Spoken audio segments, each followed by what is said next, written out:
Assalamualaikum warahmatullahi wabarakatuh. Apa kabar anak-anakku kelas 6 yang soleh dan soleha? Semoga tetap dalam lindungan Allah Subhanahu wa Ta'ala ya. Sudah siapkah kalian belajar hari ini? Untuk pembelajaran kali ini kita akan mempelajari materi tema 1, selamatkan makhluk hidup. Subtema 2, hewan sahabatku, dengan muatan pelajaran PKN, SBDB, dan matematika. Pembelajaran 2. Adapun tujuan pembelajaran kali ini adalah 1. Menerapkan sila keempat Pancasila. 2. Menjelaskan teknik membuat patung. 3. Menyelesaikan operasi hitung campuran bilangan bulat.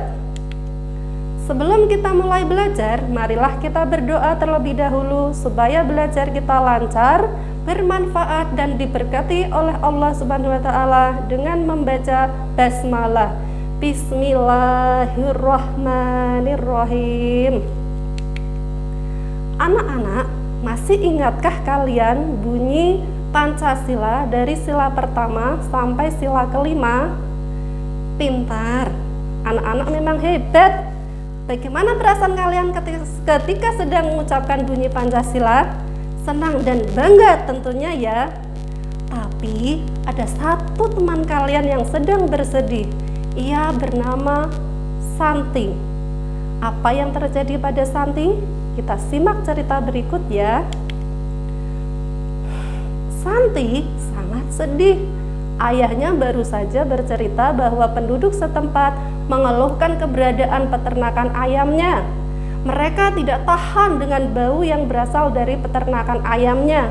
Santi bingung. Peternakan ayam Santi adalah peternakan keluarga. Usaha dari peternakan dapat menghidupi keluarga dan membiayai sekolahnya. Santi memiliki peternakan ayam petelur. Secara teratur, ia mengirimkan telur ayamnya ke pasar untuk disimpan di salah satu toko di sana. Santi tidak mau peternakan ayamnya digusur. Ia akan berusaha agar penduduk mau menerima keberadaan peternakannya. Apapun yang terjadi, Santi akan membela keluarganya agar peternakannya tetap beroperasi. Nah, anak-anak, dari cerita di atas marilah kita diskusi bersama. 1. Tentang sikap Santi.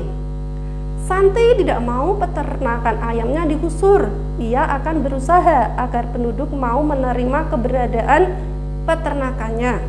Berdasarkan pernyataan tersebut, bisa dikatakan Santi mempunyai sikap ingin memaksakan kehendaknya sendiri. 2. Tentang sikap penduduk. Penduduk setempat mengeluhkan keberadaan peternakan ayamnya. Mereka tidak tahan dengan bau yang berasal dari peternakan ayamnya. Pernyataan ini mengandung arti kalau penduduk tidak suka dengan peternakan milik Santi dan ingin menggusurnya. Yang ketiga, yang seharusnya Santi dan penduduk lakukan adalah melakukan musyawarah untuk mencari jalan keluar dari masalah tersebut. Misalnya dengan memindahkan peternakan yang agak jauh dari pemukiman penduduk agar Santi tidak kehilangan sumber perekonomian keluarga dan penduduk pun tidak terganggu dengan bau yang menyengat. Maka dari hal di atas dapat kita ambil contoh nilai-nilai yang mencerminkan pengamalan sila keempat Pancasila adalah sebagai berikut. 1. Tidak memaksakan kehendak sendiri. 2. Bermusyawarah untuk menyelesaikan masalah. 3. Menjalankan hasil keputusan.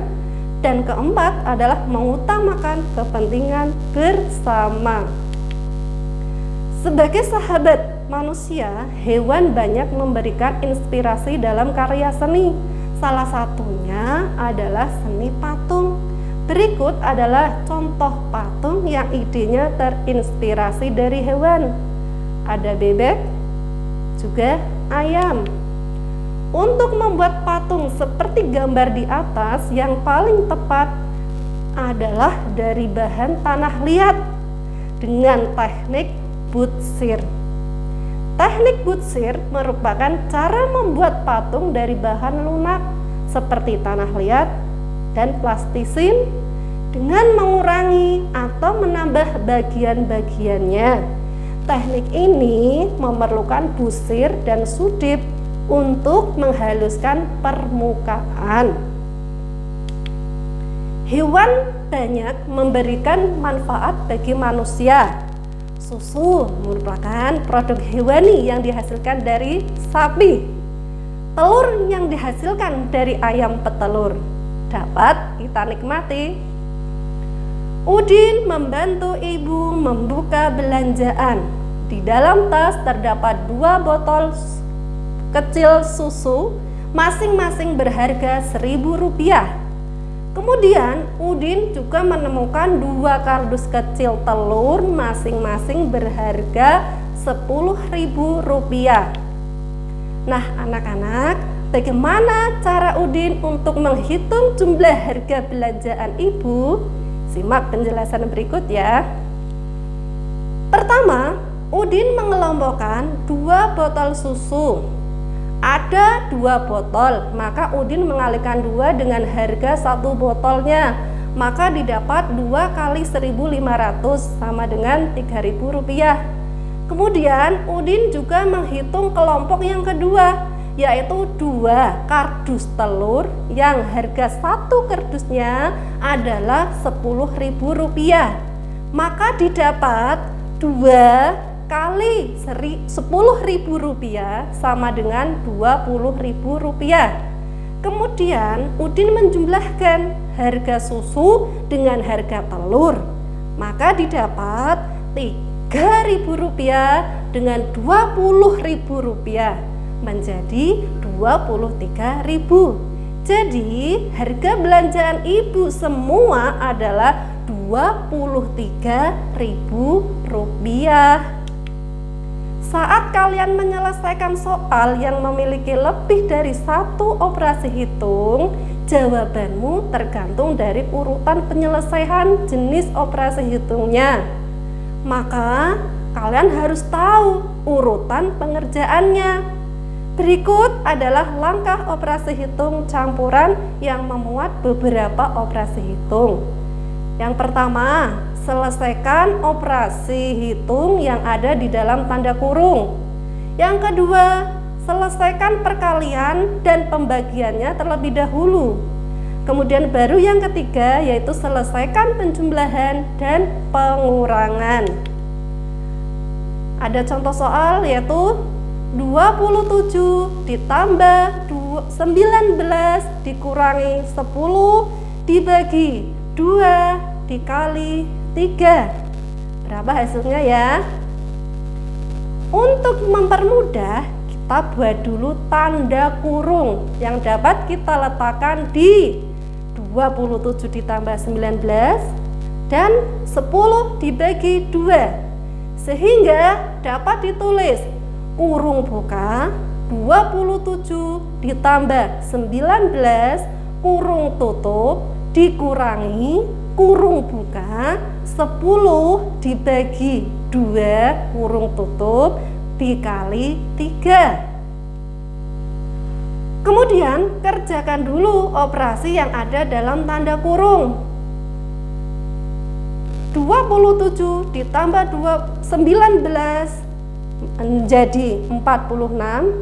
Kemudian 10 dibagi 2 hasilnya adalah 3.